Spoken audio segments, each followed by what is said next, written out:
All right. So, a couple things starting out. Those of you here on time, don't always use these in-class quizzes at the end, sometimes in the middle. Today, I'm going to use them at the beginning of class. So, first, disregard your scores until about noon today. I'm going to have to fix them. I think there's something in this where it's not going to kind of give you the full 2 points. This quiz is simply meant to be, there's no right or wrong answers. I had to set right or wrong answers. What I wanted to do, I'll go back in and you'll get credit no matter what you respond because it's really just preference based. So I want to try to, my goal, I'm not just up here talking for the fun of it. It's how to help you learn. So getting feedback from you guys sometimes is helpful. So I'm just kind of here in this first question asking you, do you like seeing the material presented more on the slide? So a lot of these like surplus, deadweight loss things, I can create these animations with visuals. It may not be as helpful to kind of go back. It's helpful to see the animation. Do you like seeing some of these graphs depicted in the slides more, or do you like it when I kind of start drawing them out and kind of try to build them using the dot cam, right? So just kind of asking your preference there. Once again, there's no right or wrong answer. So even though it looks like this is selected, you can select anyone and earn the full points for today. This is just preference based. So as long as you're here, you get this submitted. I think I even had it set to be 15 minutes. So like shouldn't have any connection issues, anything here. As I talk through this, kind of just start thinking about answering these questions. The next thing is kind of what happened or what helps you the most on weekly quizzes. So once again, when I'm going through kind of the slides in class, are the kind of examples I worked from the dot cam in class helpful? Are the set of practice problems, do you find those to be more helpful? Or if you attend those CL sessions, do you find the work done in those CL sessions the most helpful? Okay, so kind of just whichever week to week you find the most beneficial in improving your quiz performance, kind of answer that. And then could be something I mentioned, could be anything else about this class, could be office hours, right? So I recognize a couple of you I see a little bit more often during office hours. If you find that to be the most helpful aspect of this class, maybe you even say the review session practice exam before the exam was the most helpful, right? It can be anything about this class that we've done that you found helpful in any way. So it doesn't have to be just on quizzes. Maybe, like I said, you could mention that review session, the whole class we had right before the exam. Maybe that's the thing you found the most helpful. You kind of improving your understanding and your learning in this class. Anything here, kind of open response for this final question, okay? So give you a little bit of time to think about those, get those answered. As long as you answer every question, I'll kind of get this updated once I get back to my office. It's going to give you the full 2 points or the full credit for this class quiz today. This is where I don't always use them at the end, so it's, should be here for the entirety of the class, right? As you're kind of working on that, some other things I wanted to mention before we jump into material. So I had someone come up to me about a CL leader not being at a session. That can happen. Things happen. There was one, I guess I didn't let you guys, they let me know something came up right when their session was to start. So I couldn't get the announcement out quick enough, right? I'm not always glued to my phone, especially once I'm home. If you ever show up and there's not a CL leader at one of those sessions, at least CL time summary has been up on Canvas the entire semester. I said when I collected information at the beginning of the year, that was just to get your preference to make sure certain times weren't busy, going to be too busy. You can attend any session, any day, anytime, week to week, right? And earn that 0.25% of extra credit that week, right? You can change it every week. It doesn't matter. These are just all available to you, okay? So if you showed up on Thursday at 6:30 at Hodge Hall 2047 and nobody shows up for the first 5 or 10 minutes, what do you think maybe you should do? Where are all these rooms? In the same building. So what should you probably do? Go into one of the other rooms, right? That would be a really good solution to kind of earn that, get your name written down, right? Even if one of these things ends up happening where I can't catch it in the moment because I'm not looking at my phone and something comes up for one of these leaders. Now, hopefully that's not a very common occurrence, right? But, I guess I thought that was intuitive. I thought that maybe be self-explanatory, but right? You're not locked into any one of these time slots or locations. These are all available each week, okay? In addition to that, I think I did update the CL points yesterday to kind of through last week. So you should have seen those updated on Canvas. But I also have had some people ask, I don't know, to be, if I'm being honest, I just don't really want to take the time to mess around with that what if analysis on Canvas. I've looked at it a little bit. It's kind of goofy. Sometimes it doesn't really give the most accurate representation of what you're going to. So I don't play around with that what if tool or what is that what it's called? What if analysis or something? Yeah. I uploaded, and I know I've mentioned this hypothetical grade tool on Canvas. I give you an Excel file. This is a lot easier to work with. You can look at what your scores are in these different categories, plug them in here, right? If you didn't do as well as you did, or you wanted on that first exam, well, we don't have the other two exams, so it's kind of like your grade is like taking that and treating it as like every exam score you're gonna get. But obviously, if you change some things around, maybe you know, like, oh, I'm going to spend more time studying, and I had a rough week, I was sick. What if I improve my exam performance on the final in the next? Well, this would be my hypothetical grade. What if I start, going to the rest of the CL sessions? There's still 2 points remaining. It kind of updates that grade. So you can play around. This is like your what if tool for this class, right? This Excel file, and it's, you can make it specific to you what your scores have been. And then play around, obviously, with the midterm exam and final. Now, I wouldn't waste a lot of time with this because, you should want to do better on both of those exams, right? And there's still, to play around with the numbers on both of them. It's really hypothetical at this point. This becomes a lot more useful after we get that second exam in, right? And then you only have to kind of play around with more of like that final exam. But this tool is kind of always up there under the Files tab on Canvas, and you can kind of use that, okay? Any other questions for me related to material or anything before we jump into it here today? Okay, so like I said, I think I had it set to be 950, so make sure you're getting that submitted. If the scores look weird, like I said, I'll get them all scaled up to, as long as you respond to those questions, you'll get the full 2 out of 2 points for the day, okay? Any questions for me? You good? Everybody get into that quiz okay? No issues? I know I did the spiel last. When should you let me know if you have an issue getting it submitted? 4 days from now? No. When should you let me know? You guys aren't even in the 8 a.m. When should you let me know if you have issues getting it submitted in class? Right after class. Thank you. All right. So let's kind of jump in where we left off. Okay. So I'll do some review because we're going to use what we talked about last class a lot today. Okay? So last class, we talked about 2 different types of externalities, positive and negative. So the first one, we'll think about if we had negative externalities, we've got our supply curve, our demand curve. We said the market is going to do what the market does. It's going to settle on this price and quantity where supply is equal to demand. So what represents the marginal cost here? This should be an immediate response at this point. If not, this does not bode well for the next midterm. What represents our marginal costs here?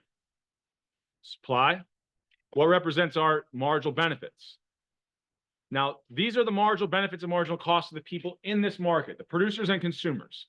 We said last class, if there's a negative externality that exists, I said the way you should always model this, and I'm actually going to show you a way that you don't have to do it that way at the end of class, but the way that's going to be the easiest for you, and the way that I'm always going to kind of give you depictions after just the one example I showed you at the end of class today, I'm always going to kind of model, or you should be modeling these additional costs. Well, if the supply curve represents costs, how do I represent these additional costs to society? We said it's like at every point, the costs are whatever they were to the producers plus some additional amount, right? Plus this external cost. Okay. So we always model, whether it comes from the production or the consumption of a good, we're always modeling negative externalities or external costs through the supply curve. So what did this tell us about negative externality goods? Well, where would society want that quantity to be? Why did I know it was at this point? Well, the market will choose the optimal total surplus maximizing quantity where marginal cost is equal to marginal revenue. For society, they're going to choose where marginal cost is equal to marginal revenue, but sorry, I said revenue. Marginal benefit is equal, I'm skipping a couple of chapters. Marginal social benefit is equal to the marginal social cost. Well, if I don't have any positive externalities, the marginal benefit, that just is the social benefit. The negative externalities, my social cost curve was a little bit higher. So they're going to want this quantity to be a little bit lower. And you can even think about like what the market price would be that would get us to that socially efficient quantity would have to be a little bit higher. So with negative externalities, we said the market isn't taking into consideration that there's additional costs. So the market is always going to end up in a quantity that is too. Market is at a quantity that is too high, right? Or relative to the socially efficient quantity, the market is overproducing, right? So as a result of this overproduction, that means that there's going to be some units that are produced here. What is the surplus to society? So anytime we talk about economic surplus, so if I think about here, what is society's surplus? Usually we would think about this as the difference between the marginal benefits and the marginal cost. But if I'm talking about society, what represents society's surplus? The difference between society's marginal cost or benefits and marginal costs. So for every unit past this socially efficient quantity, what's true about the marginal social benefits relative to the marginal social costs? For every unit here, the social costs are greater or less than the marginal social benefits. So what's going to be true about for every one of those units, the surplus from every unit would be, if this number is larger, negative, right? So every unit here is going to represent negative surplus to society, and the market is going to produce those units. So what would this represent? Negative surplus is a loss of surplus. So this would be our deadweight loss. So I had people after class ask me about like trying to remember like the triangles point to the left or the right or the on top. By all means, there's probably a way you can rote memorize all of that, but we're going to have enough topics where that's going to get confusing, right? The way that you're going to be able to correctly identify is if you actually know what surplus represents or economic surplus is, the difference between the marginal benefits and the marginal costs. Here, it's just that we're talking about society, so it's the difference between society's marginal benefits and marginal costs. If those marginal costs are higher, that economic surplus will actually represent a negative value, a loss of surplus. Okay. So this is what we did last class. Now, at the very end, we also took a look at what? Not negative externalities, but positive externalities, right? So once again, if we let the market do what the market does, it arrives at this quantity where marginal cost is equal to marginal benefit for the people in the market, or where supply is equal to demand. Well, I'll do green. So if I have a positive externality, well, let's think. If I had additional costs, I modeled that through the supply curve because it represented marginal cost. If I have additional benefits, how do you think I should model that? What represents marginal benefits? My demand curve, right? So if I have additional benefits, at every point, the benefit will be whatever it is to consumers plus some additional amount. So we said the way we should model positive externalities is that society's marginal benefits will be higher than the marginal benefits to consumers. Yeah.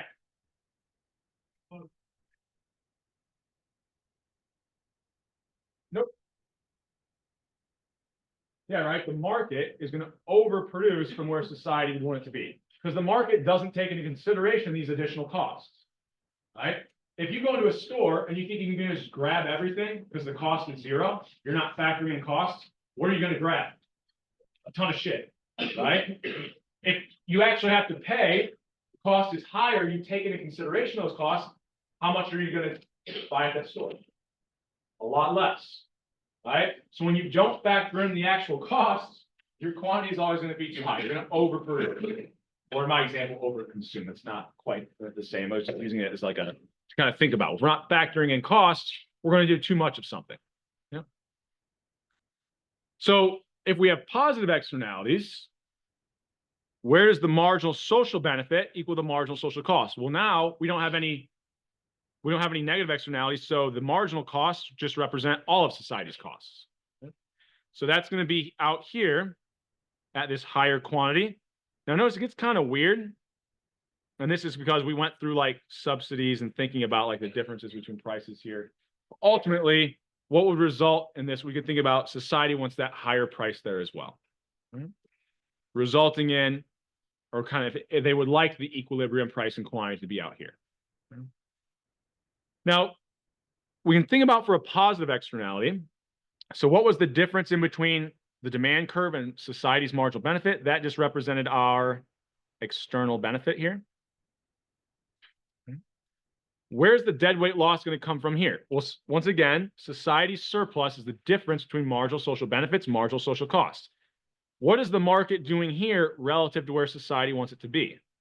The market is actually underproducing, right? So if we underproduce, that means there's some units that would have had positive surplus that were no longer, say, being produced. So for every unit here, what's the difference between the marginal social benefits and the marginal social costs? Well, here's my marginal social benefits. Here's my marginal social costs.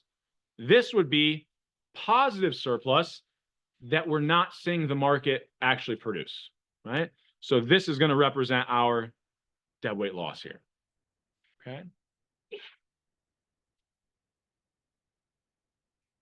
Any questions on anything here? Once again, we did these last class. We're going to use them in the context of what we talk about today. So I want to make sure we kind of reviewed them here. Any questions on anything that's out here? On the question, how they all treated like this, having a margin of social cost curves. Yeah. So before I answer this question, I would always model them this way. I'll show you an example at the end of class where I actually model negative externalities through the demand curve. You can actually do both, right? For the sake of the questions that I'll ask you in this class, all the depictions I'll give you, it's always going to be positive externalities modeled through the demand curve, negative externalities through the supply curve. I'm giving you fewer things to worry about. To be fair to what you are asking, I'm going to do it very quick because I'm not going to expect you to answer questions on it. So if I have additional benefits, what could I also think about? Well, then the cost to society would be whatever the costs were, but like I have this additional benefit. So it really is almost like society's marginal costs are lower, right? So if I model those additional benefits through the cost curve, that actually means that the cost would have to be lower. Well, where's the efficient point for society now? I still get that the market is underproducing. So I get the same implications. It just gets trickier to think about because now there's an additional benefit. What does the additional benefit actually do? It actually lowers my cost. So to keep it simple for you guys, if it were me, I would always model positive externalities through my demand curve, negative externalities through my supply curve. Is that what you're asking? Yeah. Yeah. But to be honest, yes, you can. All right. Any other questions on that before we keep moving? Okay, so I just wanted to point something else out when we're calculating these deadweight loss that might kind of make some sense. With negative externalities, what's the height of my deadweight loss triangle always going to represent? Yeah, it's the difference between my supply curve and the marginal social cost. So it represents my external cost or the value of the negative externality, like per unit. What is the base always going to be? The number of units that I'm overproducing. So if you can identify, like, it will always be that. And then it's a triangle, so you have to always then multiply it by a half. Okay. Same kind of thing over here. What's deadweight loss for subsidies? Positive externalities. Why did I say subsidies? So why does my sleep-deprived brain starting to talk about positive externalities and then I mentioned subsidies? What's one way we can push the market to this higher quantity? The use of subsidies. What's one way we could push the market with negative externalities to a lower quantity? Taxes. And then we also said, what else could we use here? Price ceilings, price floors, or quotas. But back to what I was originally going to say before I slipped up. What's the height of my deadweight loss triangle with positive externalities always going to represent? Well, what's the difference between the demand curve and my marginal social benefit? That difference is always just my external benefit. What's the base of that triangle always going to be? The number of units that I'm underproducing. And then it's a triangle, so times a half. It'll always be the base. Any other questions on this? And I'll reference these two drawings a lot throughout class today, okay? So, corrective tax and subsidy, that was essentially what I just mentioned, right? If we have positive externalities, I can give subsidies to consumers. Well, I'll show you the visual again. So, with positive externalities, how can I get the demand curve to match up with society's? Here's another way of thinking about this. The marginal social benefit curve, if you want to think about another way, you could kind of think about this. It's really like society's demand curve. And then you could think about marginal social benefit kind of representing society supply curve, which is why we don't model it the other way, because then it doesn't really have that same, it doesn't really line up with that way of thinking. So I think this makes it a little bit easier. But how can I get the demand curve to shift to the right? I can subsidize consumers. How can I get the supply curve to shift to the left or decrease? Tax producers. Now, it doesn't matter. I can tax consumers or producers and it would still push me to this lower quantity. But I think it's easier to think about like taxing the producers would make these two lines match up exactly. Okay. So we're going to switch gears a little bit. Here we go. And thinking about, so why does it not matter who I tax or who I subsidize? So we can still end up with this socially efficient quantity. In fact, I don't even really need to technically tax or subsidize the market. If I allow individuals in society to interact with each other, I should always end up at the socially efficient quantity. So this is called the closed theory. It doesn't matter who has the decision. It should be that if we allow people to interact, we always end up at that socially efficient quantity. So we're not really as concerned with positive and negative externalities. Well, we might be. I'll talk about some reasons why we are, but for starting out, we don't have any issues. If we just allow people to interact with each other, we don't care. We'll get to that socially efficient quantity. So let's, without going through all this, all right, let's think about this scenario. I should probably just change this. I'm going to talk about it in the context of my neighborhood. So let's say you've got this dick who's the owner of a dog and bringing it to the neighbor. So my dog was barking and I woke up and let him out like 5 this morning.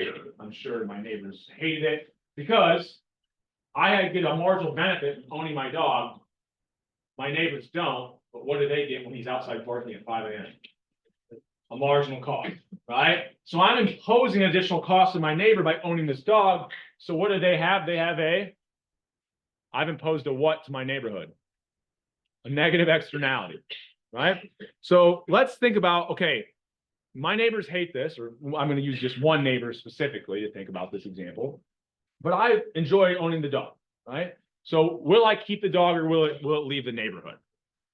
Well, let's think about a scenario 1. I have the right. I get to say whether or not my dog stays or goes in the neighborhood, right? If I only value my dog at $500, I'm an evil person, I don't really care that it's a lot. And the cost I'm imposing to my neighbors, they would say, it's costing me $800, right? I could put some dollar amount to it. Well, really what I'm saying is, she'd be willing to pay anything up to $800 to get rid of the dog. I'd be willing to pay anything up, up to $500 to keep the dog. So what's going to happen? So what could happen? My neighbor's going to come over and say, hey, if I give you $600, will you get rid of the dog? Well, what would I say here? Yeah, right? Because that benefit is greater than the benefit I get from owning the dog at $500. Are they okay with paying me $600? Yeah, because they had to give me $600, but what cost did they just get rid of? $800. they're better off as well, right? So, and kind of think about here, anytime the marginal benefit of the person who owns the right is less than the marginal cost of whoever's incurring this negative externality, there's a range of values we could come to an agreement and end up at the socially efficient quantity. Why was this the social efficient quantity here or decision? Well, what was the total net benefit or economic surplus in my neighborhood? There was a marginal benefit of 500. There was a marginal cost of 800. The neighborhood's total economic surplus was negative 300. We should get rid of the dog, right? Now, what if we change the ownership? So it's not that I have the right to make a decision, my neighbor does. Well, this one's a little bit easier. What's going to happen here? They have this huge cost. They don't get any benefit from owning the dog. What are they going to do? Come over and say, you got to get rid of the dog, right? So it doesn't matter who has that right, whether or not my neighbor can make this like executive decision, or if we have to kind of bargain or negotiate, right, to come up with a price that's in between our kind of two values. We still end up with that same socially efficient quantity, right? Still socially efficient because the economic surplus is negative 300. It'd be better for my neighborhood, for society, to kind of get rid of that dog. So that's Coase's theorem. Doesn't matter who has the ownership or who has the rights, as long as we allow individuals to kind of bargain or kind of negotiate with each other, we still end up at that socially efficient quantity. Now, what if I had a third case where I like my dog, so I value it a little bit higher, right? Is there now, let's say I have the right, right? Is there any price or any amount of money that Jane is going to offer me that I'd accept to get rid of this dog? Yes, no. No, why? What if she offered me $1,500? Would I get rid of the dog? Yeah. But why do I know that's not possible? What's the highest amount Jane would come over and offer me? 800. Right? So in this scenario, there's no amount of money where we would come to an agreement, right? There's no overlap of our marginal benefit, marginal cost. So what happens? The dog stays. Is that the socially efficient quantity? Well, what was the economic surplus of the neighborhood in this example? The benefits were 1,000, the costs were 800, positive 200, the dog should stay. Right? Now, if Jane has the decision, I don't think I put this in the slides. This is a little bit trickier to think about. If Jane has like the ultimate decision to get rid of the dog, what's going to happen? Well, she's going to come over and say, hey, I want you to get rid of the dog. What am I going to do? Offer her. What would a value be? I would offer her up to 1,000. Is she going to take that? Well, if I give her $1,000, she's got a cost of 800. She's net positive 200, so she's okay with that. If I get rid of the dog, I'm at negative 1,000. So if I pay 1,000 at zero, I'm better off, right? And the socially efficient quantity would have been that that dog stays, so we would still end up at that socially efficient quantity, even if Jane had the ownership rights here. So this is Coase's theorem. It doesn't matter who has the rights. If we allow people to kind of go back and forth, we'll always end up at the socially efficient quantity. Now, why might this break down? All right, so this is what? Some old kids book that I took these from. The biggest one that's going to break this down are transaction costs. So let's say in an example where the first two, where Jane came over and offered me like $600 or whatever. What if like we couldn't be neighborly about this and we both had to hire lawyers? So let's say the lawyers cost an additional $500. Over time, we come to this agreement. Okay, we both are okay with $600.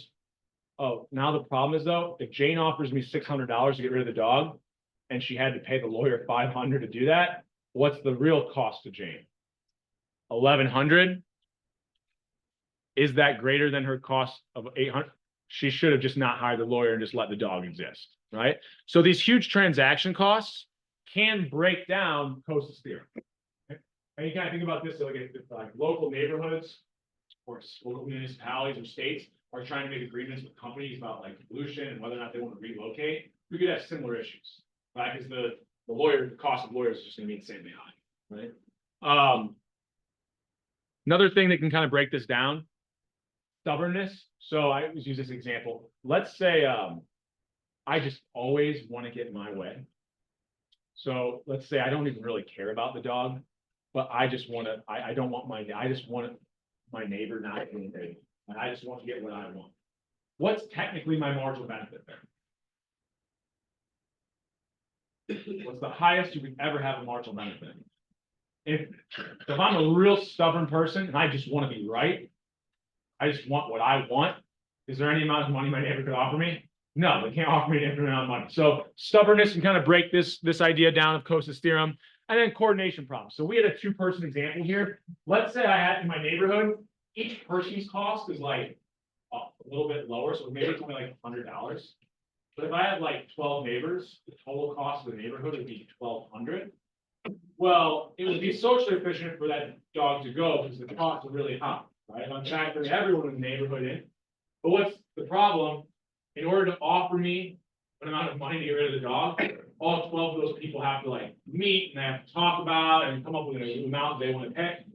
Coordination, when we have more than just like one person, can sometimes break this down as well. So Coase's theorem doesn't matter who has the rights. We're always going to end up with this socially efficient quantity unless we have some of these things occur. Okay. I don't want to waste too much time on this. Here, we've kind of already talked about this. I kind of set up like a summary at the beginning of the class. I didn't mention specific examples here, but we mentioned a lot of these last class. So, you know, negative externalities, might reuse this a little bit. So like traffic congestion, right?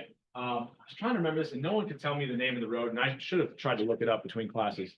What's the road on campus that runs? There's all the sororities and fraternities off of 17th. Eagleson. Thank you.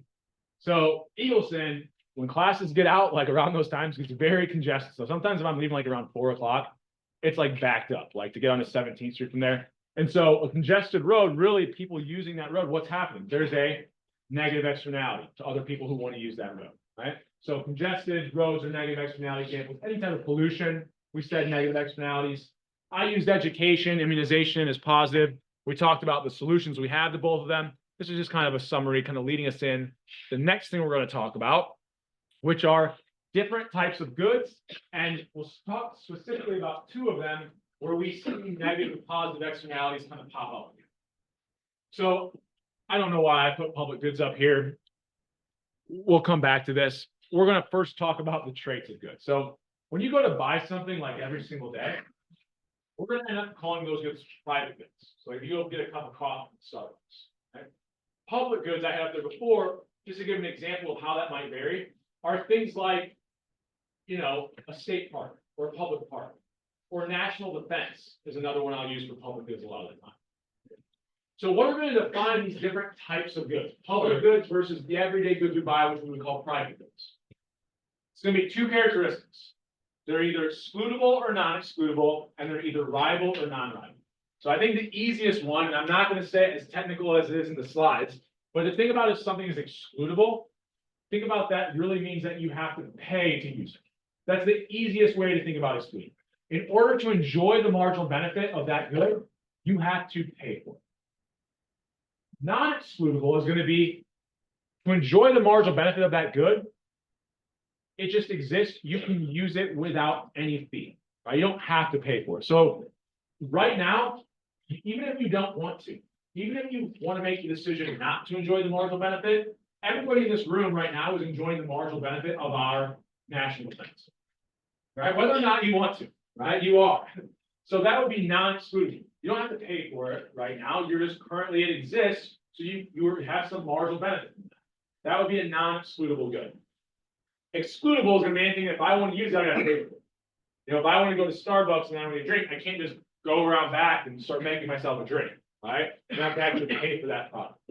This is the idea of excludable versus non-excludable. And then rival was the other characteristic. So rival goods are, once I consume it or I enjoy the marginal benefit, nobody else can enjoy the marginal benefit of that specific unit. So in my Starbucks example, we would say that's a rival good. Now, all of us could go to Starbucks and get a drink today, right? But as soon as you buy your drink, no one can buy that same liquid, right? Like that's yours now. No one can buy that exact same liquid drink, right? So rival is that once you buy something, you kind of have the ownership of that. No one else can buy that same product. We'll use some examples later on, like if I go fishing and I catch a fish and eat it, nobody can catch and eat that same fish. They can catch and eat the same type of fish, but they can't catch that specific fish. Non-rival is when I consume something, it doesn't prevent other people from consuming that good as well or enjoying the marginal benefit. So me existing here today and enjoying the marginal benefit of national defense doesn't prevent you from enjoying it as well. And I'll give some other examples of the things that have these traits as we kind of go through the different characteristics of goods that we have. So we've got 4 main types of goods. And I'll throw out some other examples other than the ones I have here that I think might make a little more sense.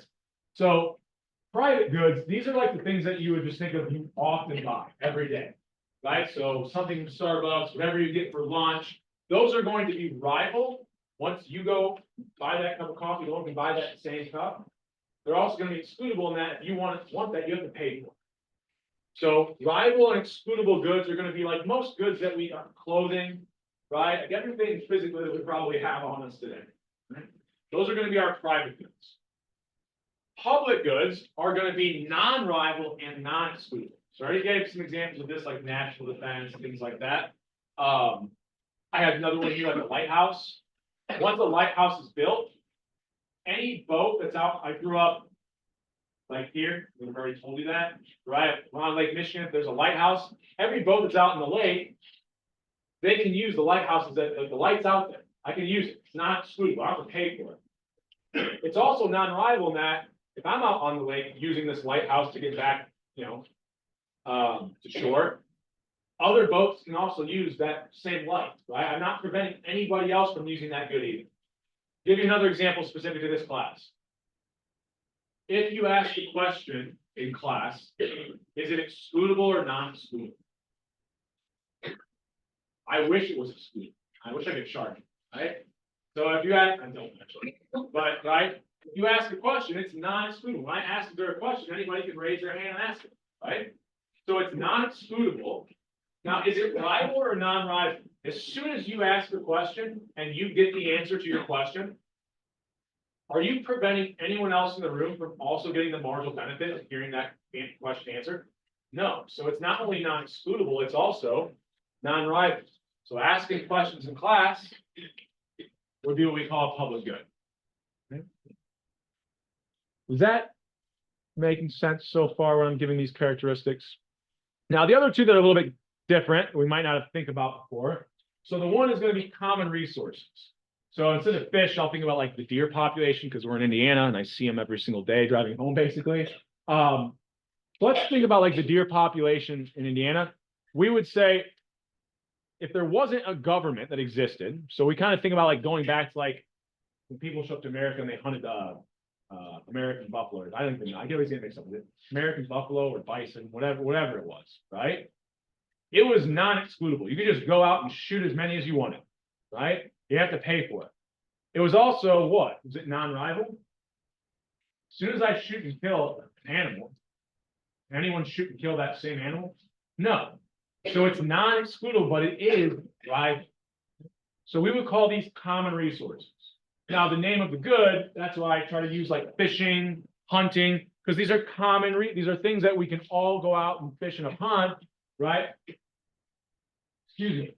It's not excludable, but as soon as I catch one of those fish or as soon as I kill one of those deer, no one else can kill or catch that same thing. Now, we'll talk about eventually, there might be some issues that exist with common resources that we might not just want to let people do that, right? So I'll revisit my deer example later. If there's any hunters out there, you're like, that's not how it works. I'm thinking about a scenario where the government isn't involved yet, okay? The other type of good we have are non-rival goods. So this is going to be like if I own an apartment and I have to get internet service. I put cable here, but that's kind of a thing of the past. I don't know. Maybe some people still have it, but like everything's streaming now, so you might as well just have internet service. But if you have an apartment and you live in a huge apartment complex, if you want internet service, is it excludable or non-excludable? It's excludable, right? You have to pay to get it hooked up or turned on, right? And the wiring might exist, but you've got to pay to be able to use it. So it's excludable. Is it rival or non-rival? Well, if you're using internet service in your apartment, can the person above you use internet service from the same company? Yeah, so it's non-rival. Now, if we talk about Wi-Fi and like bandwidth, maybe we get some issues there. I'll bring that up here in a second. But I think, anytime we're thinking about like utilities, like electric, things like that, those are really good examples of natural monopolies, right? They're going to be excludable, but non-rival in that everybody can kind of get electric from the electric company. Right? Me having electric in my home doesn't prevent you getting electric at your home. Right? Is that any questions on anything I've said up to this point? Where are we at in time? All right, perfect. So I'll run through an example where I show you one good, and we think about how the characteristics of that good can change what it is, what type. So if I'm thinking about a road, that is my good. I've got two different characteristics. It's either congested or like busy traffic, or it's uncongested, right? There's no traffic. Or it's a toll road or a non-toll road. So if you're not familiar with the, I don't know. I don't know where everyone's background, right? But if you haven't lived in our toll roads, you have to pay to use them, right? And so what would it being a toll road make it? What characteristic? Rival, non-rival, or excludable, non-excludable? Excludable. If it's a non-toll road, like if I want to go drive down Eagleson, I don't have to pay to do it, right? So toll road makes it excludable, non-toll road, non-excludable. It being congested. So my example of Eagleson, if I want to go use Eagleson at 4 o'clock, other people being on that road, what is it preventing me from doing? Sometimes I can't even get onto it. That means that it is rival. So if you have a really busy highway, or you think about like the interstate, you'll see like an entrance ramp. If it's busy enough, other people can't get onto the interstate. It would be rival.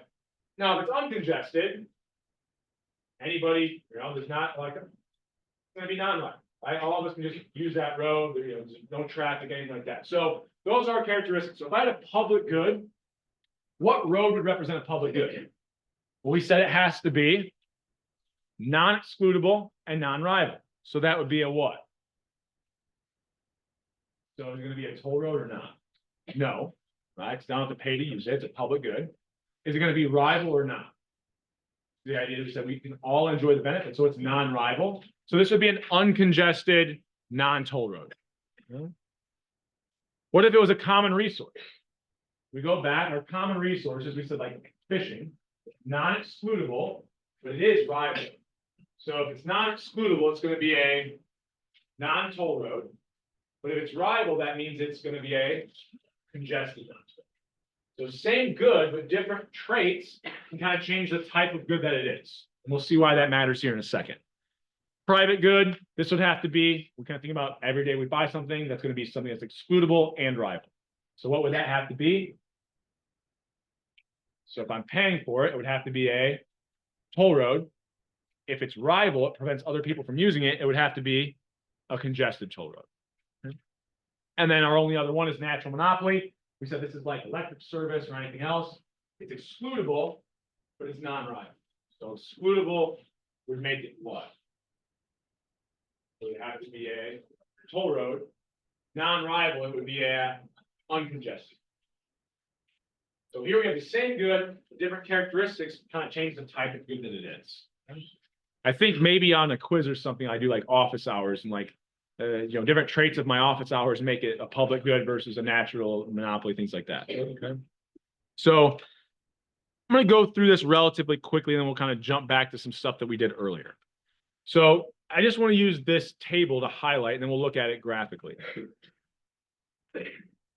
Let's say I don't even know I said law, like this is like, I don't know. I think I'm paying like the hourly wage rate of a police officer or something like that.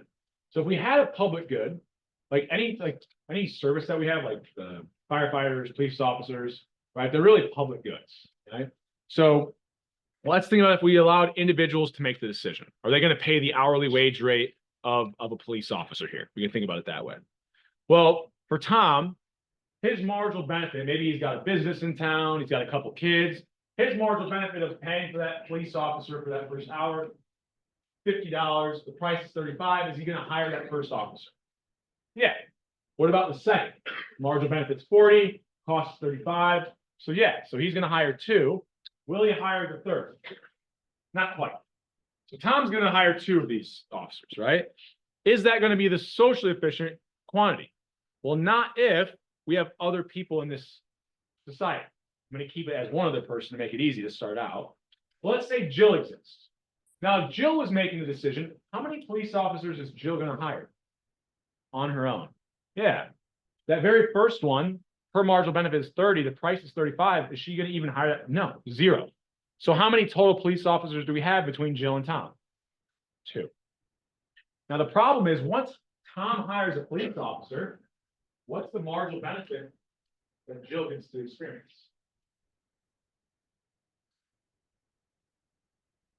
Negative externalities, right? So if we've got Jill, right, as soon as that first police officer is hired, what's the marginal benefit Jill gets? If it's a public good, it's not illegal. She enjoys it. There's a police officer. She didn't pay for it, but she gets to enjoy the fact that it exists. So our social benefit to that first police officer would be the sum of both individuals' marginal benefits. So Jill's going to get some marginal benefit, but she's not going to hire anyone. So what's the efficient point for society? Well, if I could come in and say, look, there's 2 people in this town, right? What would the efficient quantity of police officers be? Well, would this society hire the first one? Well, 80 is greater than 35, so yes. 65 is greater, so the second. 50 is greater, right, than 35, so they'll hire the third. Would they hire the fourth? Well, we go up to the point where the marginal benefit is greater than or equal to, so yes. So the efficient quantity for society would actually be to hire 4 of these officers. But if we allow individuals to make the decisions, we said we only ended up with 2. What does that look like? So anytime we have public goods, the quantity the market arrives at is always going to be too low, right? That's what we just said. So because public goods, once they're out there, once somebody pays for a public park, everybody can use them. So there's huge positive externalities that exist, right? In fact, let's think about you had like this, the most extreme example. So it's been nice out. So last couple of nights, my wife and I took our kid and the dogs. There's like a trail. I forget what it's called. It's like between here and Ellettsville. And it's like this, I think it's 20-mile trail or something. And anybody can just, there's places you can park, and you just pull up and walk on it, right? It's a public good. You don't have to pay for it. It's non-rival. Multiple people can use it at the same time. So if we think about, okay, who's going to pay for these trails, right? If we don't have the government involved to provide these like national or these public parks, what quantity are we going to see? Well, if we think about what's the cost of building that trail, probably relatively high, right? So our marginal costs or supply curve for society even is going to be relatively high to provide these public goods. You could also think about this as like, what about providing just national defense, right? Or a firefighter service in that area, right? These costs are going to be really high. If we think about any one person, and like, let's just say people in Bloomington. So I don't know, maybe Elon would, pay for a public park because he has enough money. But any one person, even if they have something like this, they might have some marginal benefit of having that public trail or that public park, but the costs are so high for any one individual. How many, like if it's up to everyone in this room, how many public parks are you going to build? Is anybody in here going to go build a public park tomorrow? Even if you like going to them? No, right? Because those costs are way too high. You enjoy maybe going to these parks, right? You enjoy using this public good, but it's way too expensive for you to, so there's no intersection of supply and demand here. Our quantity of these public goods, if we don't get the government involved, is often just going to be nothing. The costs are way too high. Now, if I'm thinking about though, what's the marginal benefit to society of these parks? Well, I would take the marginal benefit of every individual and I would add them up. So it might be that the demand for society or society's marginal social benefit is much higher and the actual efficient quantity for society should be way higher than that market quantity of 0, right? So if we try to rely on any one person to provide these public goods, in practice, we probably won't see, like in my example, it was 2 versus 4. It'll probably be that none of these public goods exist, right? But we know that for a good society, we want these public goods, right? We want public parks. We want a police force. We want a firefighter service, right? We want national defense, right? So, we want public education, right? For, 0 through 12th grade or whatever it is. 0, kindergarten through 12th grade, whatever. Isn't that kind of weird though? Like it's 1 through 12, but like kindergarten, why did we start it with a K? Why didn't 0 would actually kind of make sense? Anyways, I digress. So this is the idea of kind of what's happening. The most extreme case of these public goods, we have these huge positive externalities. Like let's say Elon, there was one person and they did build this public park. Well, what's the total benefit to society? Once it's there, if it isn't public good, everybody can use it, right? So here would be kind of our example of a public good. So what are we going to want to do? Well, we know that there's this huge benefit to society, but no one person can afford it. So how do we pay for things like national defense? We collect money through the government, and then we pay for these things that we know are good and beneficial for society. Because ultimately what we have to do is we know that the market can't get to this socially efficient quantity. I'm going to skip ahead a little bit. So here's some examples, but like ultimately what the government has to do is say, look, we know that there's these goods that if we allow individuals to make a decision, we're not going to see them exist. So is the benefit to society greater than the cost? Right? So the government does this cost benefit analysis to figure out what public goods should we pay for. Right? I guess maybe I shouldn't use Elon. He might be a controversial person to use now. Like he might think that we should cut some public goods, right? I don't know, right? But that's ultimately what we're trying to do. Is the benefit from this public good greater than the cost that it's going to take for society? Now I'll go back here because there's also another thing we want to think about that exists with public goods and this idea of positive externalities. So I'll use something that's relevant to this class that I think will help. So a public good I already brought up earlier was if somebody asks a question in this class. Okay? It's non-excludable, and once you ask it and I answer it, everybody enjoys the benefit. Now the problem is, even though it's non-excludable, why might you not want to ask a question in class? You might think that it's a dumb question, which ultimately is really saying like, you don't really care if it's a dumb question. What do you care about? That other people are going to think it's a dumb question. The social cost to you to ask a question is high. So even though there's a marginal benefit that would exist and it's not excludable, you can ask that question if by raising your hand, the social cost might be really high. So just like our example earlier, that social cost might be really high.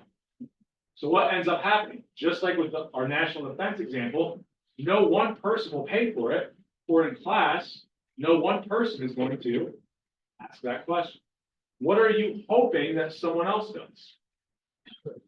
Ask, because as soon as they ask it, what happens to your marginal benefit? Hearing an answer. You have to hear an answer. You get that marginal benefit at 0 social cost. So what is everyone going to hope?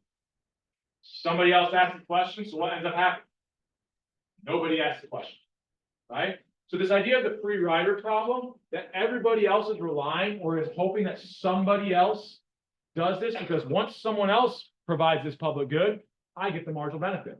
But if we all have that same mindset, we end up with how much of this public good? 0. This would be the example. This would be kind of what we call this free rider problem. And it exists because people know that these positive, know the positive externality exists. They know once that public good is out there, they're going to get to enjoy it. I'm gonna skip through this a little bit. These are just things I've mentioned already. Where are we at in time? 20 minutes. I'll go through this one because I do think it's worthwhile mentioning. So I put like knowledge created through scientific research.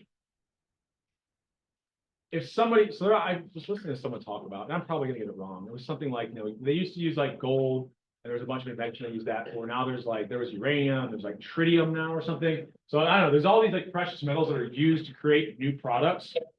once a new product is created, if I'm a company and I come up with like this new invention, what's the problem if the government doesn't get involved? What are other people going to do once that knowledge is out there? So if somebody comes up with like a new way to make like an efficient car, let's say it's Chevy, what does Ford do? Do the same thing. What can prevent Ford from doing that? Patents, right? So why do patents and things like that exist? Well, because if there were no patents, as soon as somebody comes up with an invention, what essentially is that knowledge?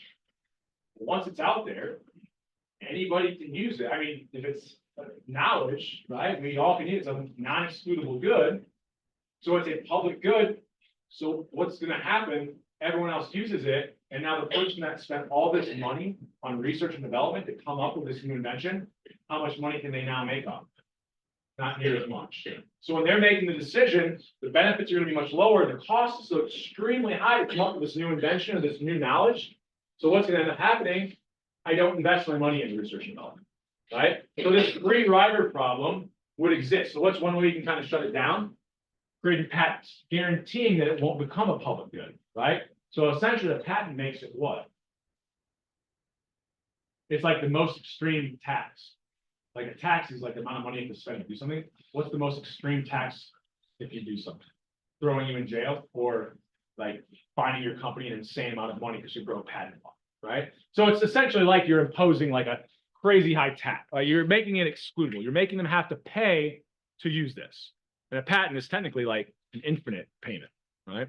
So, talked about this already. I kind of drew this out for you. I jumped ahead a little bit.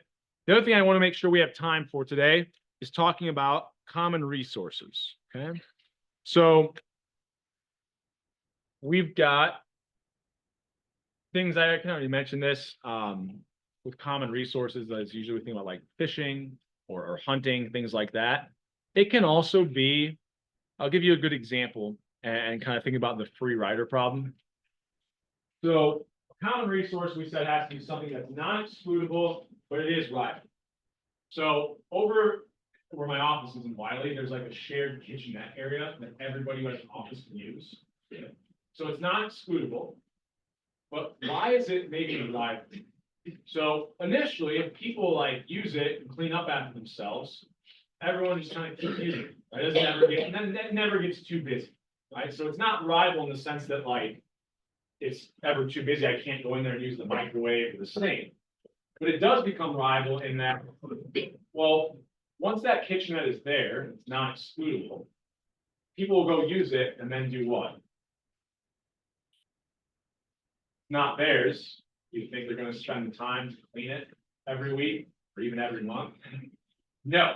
So what happens? People start using it. They overuse it, right? And eventually it becomes so messy that when I walk in there and look at the microwave, I'm like, never mind, right? But I don't want to use that. It's so dirty, right? So this is the idea that there's free riders, right? So we have this free rider problem that exists that leads to what we call the tragedy of the commons. So I think I had the words of learning I pulled up today. So you think about anytime something gets like overused, this would be the idea. If we allowed people to just hunt deer in Indiana at zero cost, like they could just go out and kill as many as they want. Well, what do you think is going to happen? Some people are going to kill a lot of deer. What's going to happen to the deer population? It's going to go plummet. The most extreme example, they become extinct. Now what's the marginal benefit that exists? Well, they don't exist, right? So what did we really create by overhunting? There was a negative externality. The deer population couldn't keep up with how much people were hunting this animal. So that would be called this kind of tragedy of the commons. Right? So we'll kind of think about, I'll skip ahead a little bit. So I have bluefin tuna is a good example of this. It's kind of like my deer example, but I want to give you a visual of what this looks like. Okay. So before I go here, let's think about if I had a negative externality. So we had this drawn out earlier. So these are common resources. People, if we don't, have deer tags or we don't have like a limited number of fish you can catch from certain areas, These are all government regulations that exist. Without any government regulations, negative externalities exist for these common resources. They become overused because negative externalities exist from the use of them, right? If I hunt deer, I'm automatically going to limit the amount of that population. So if we overproduce with negative externalities, what's one way we said we could solve that?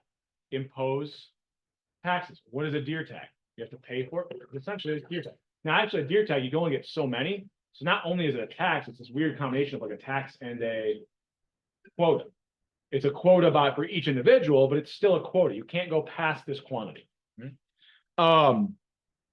So that's kind of things we've already kind of talked about with negative externalities that exist for common resources. What else did I want to say here?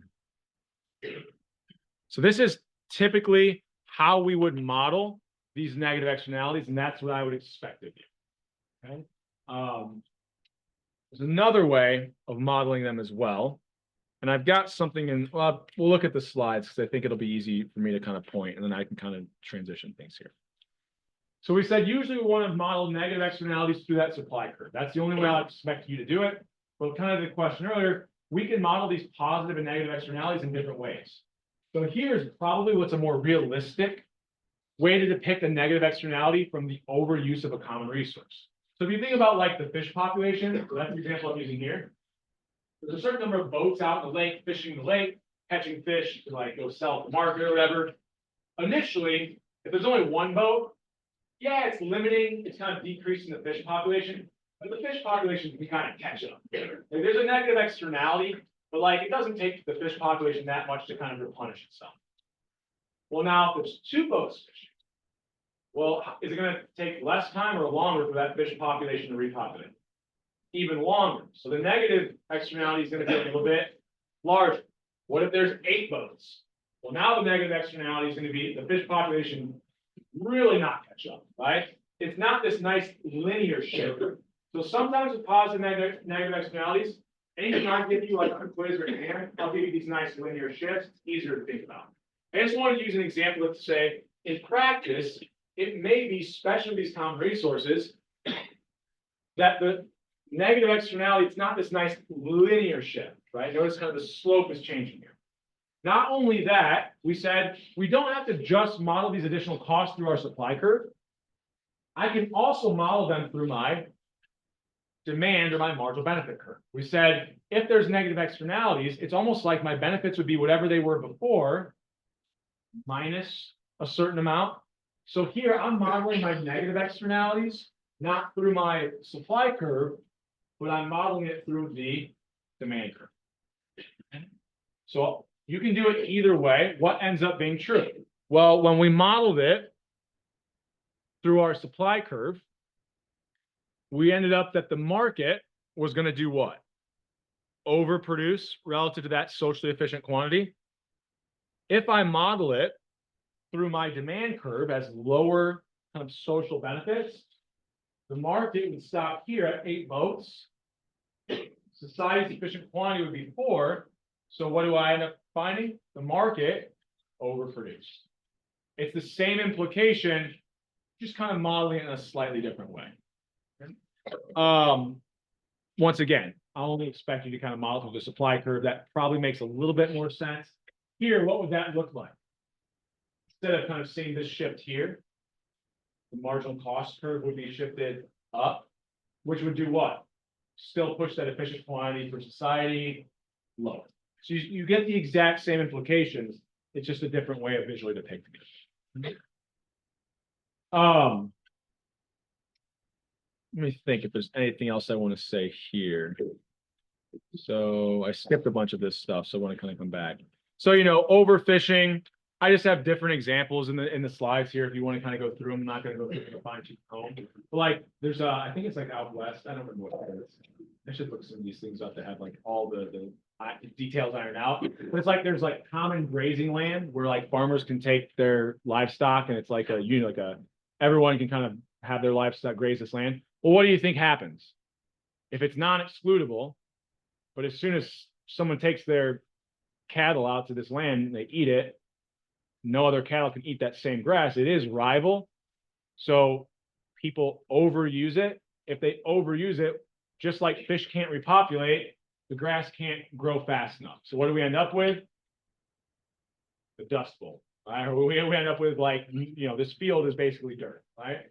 So this idea that if we truly have a good that is a common resource and it is non-excludable, people will overuse it and it is rival, so it will limit like future use. If too many people fish the same pond, people down the road aren't gonna be able to fish. The fish will can't repopulate. Or if we allow people to just go kill as many American buffalo as they want, they're gone. They're extinct. No one else is gonna be able to, that market completely goes away. So what's our dead weight loss? The market's gone. Huge, right? The whole market's gone, right? So just other examples we can kind of think about, see this tragedy of the commons play out. So I talked about some kind of solutions that we sometimes see. I'll have auctions, can be auctions. I won't spend too much time on this. Corrective taxes. Anytime we have a negative externality, corrective taxes are probably going to be the best way we can limit these. So usually we make people pay for things. Like if you want to go fish legally, you have to buy like a fishing license, right? Or if you want to hunt, you get a hunting license, things like that. So those are essentially taxes, right? You have to pay in order to do this thing. So usually we correct for these common resource, tragedy of the commons, negative externality issues using taxes. All right. I had this example in here where I actually kind of put the numbers in just so that you can kind of see like it isn't always linear. Any example I give you, I'll give you these nice linear shifts just to make it a little bit easier. I just wanted to kind of present one where I show you, it doesn't have to be like, sometimes at the end, want to like show you kind of like what the next level would be, right? Even though I don't expect you to kind of know that you don't always have, how to deal with a nonlinear shift. I want you to know it does exist in practice. I also talked about earlier, you can kind of set quotas, right? If we're just trying to limit quantity, so taxes and quotas. We can assign property rights. So this is like a weird one. But it's also a good time for me to show you that you can, so let's say I've got my supply, my demand curve, the market's out here. And let's say like having non-polluted highways like is a good thing, right? Like it's a good thing for society, for all the animals that exist in the area. So this pollution is essentially a negative externality. Okay? So if I think about modeling that through the supply curve, if I have a negative externality, if I think about this in terms of like how many miles of the highway is being cleaned, if that's the good that's being purchased, I know that the market, no one's going to probably do that out of the kindness of their heart, right? And so we know that if I think about this as the quantity of the pollution that exists, I know that people are going to over pollute these highways, but no one out of the kindness of their heart is going to go and kind of clean this up, right? So how could I maybe reduce pollution, right? Or how could I kind of encourage people to kind of clean up these highways? Well, if I kind of give them like ownership, like there's some additional marginal benefit to having these.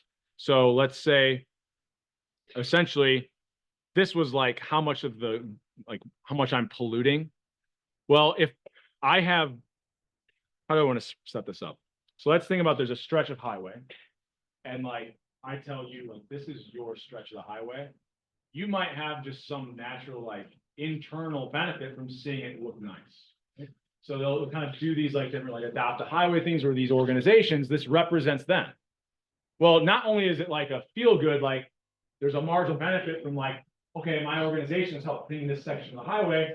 It also might have implications on people might be more likely to buy my good, right? If I'm a company and I like sponsor that, we've done this thing, we've cleaned it up. So what have I really done there is I can kind of think about, well, the use of this good, the use of this highway and just kind of throwing my trash, kind of polluting that highway or, using it. There was a marginal benefit before, but now throwing my trash out the window, now it imposes like an additional cost to me in a weird way, right? I don't get the same marginal benefit before because now if it's like polluted and it's this dirty highway, it now has a reflection on me. So what does that kind of do? It's kind of like it decreases the marginal benefit from polluting. So if I give people like rights or ownership where this thing represents them, what I've essentially done is like, yeah, if you just overuse this section of the highway, yeah, you might enjoy just being able to throw trash out your window, but it's now going to like impose like your business. If we say this section of the highway belongs to, company X, that doesn't look good for you. So what would that do? That could also kind of push us down. Sorry, here's the market, right? So we're not thinking about society's marginal cost. We just want to think about the market's supply curve. Well, that's kind of pushed the demand down to here. We could also, by kind of assigning like rights to these different areas, lower that demand curve. So it doesn't have to be that like we impose subsidies and taxes. Taxes don't always have to be through the supply curve. You can impose like taxes, even though they aren't like a real tax. It's more of like just anything that decreases the marginal benefit to those people. Right? So my example of like giving a company the ownership over a certain mile of the highway, that's not a tax, but it is imposing like an additional cost on them. Okay? It's not tax in the sense of like we usually think. Now, I won't make you do anything like this, like on a quiz or exam, but I did kind of want to bring it up here at the end. Just thinking about we can model these benefits and these additional costs, not just always the same way. Right? We model them to the supply or demand curve and get similar implications, right? Just like taxing a good, push that supply curve back. I could also just lower the marginal benefits by imposing these like social taxes. All right. So I had more stuff in the slides than I even wanted to get through. So I think I'll kind of end it there. We got kind of a summary slide, although I've got one other example that I thought was really good that I saw. This is like how my mind works. When I live my life, I like see things that I can maybe use in class. So I was at Sam's Club, right? A really good example of what type of good do you think exists at Sam's Club? If you think about the samples there, right? What type of good do you think that would be? So are they excludable or non-excludable? Non-excludable. Problem is, they're right. So, got a common resource. What happens? Everybody grabs the food. What's left by the time I get there? Just a bunch of toothpicks, right? So this is the idea that we have this common resource. We'll see them overused. There's going to be a negative externality to me because I didn't get to eat any of what I wanted to eat at this free sample thing, right? So maybe, I don't know, Sam's Club should like put a quota, right? You have to show your members, you only take one or something like that. So pack back assignment, module 8 reading will pop up after class, module 7 quiz, all due by the end of the day Monday. Have a fun, safe weekend, enjoy this weather, and I'll see you guys on Tuesday.